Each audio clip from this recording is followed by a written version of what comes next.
Hi, my name is Ballheimer. I'm the CEO and co-founder of Reflex Aerospace, a space technology, or to be precise, satellite platform startup based out of Berlin in Germany.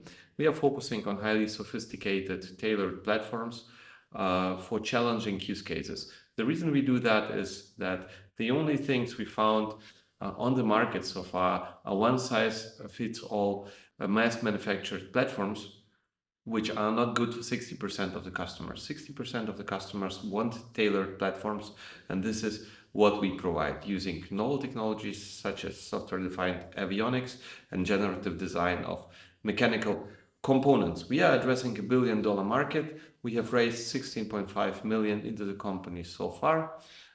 We have an order book of 10 million distributed between 3 commercial contracts, and we will be raising a Series A early next year. Thanks.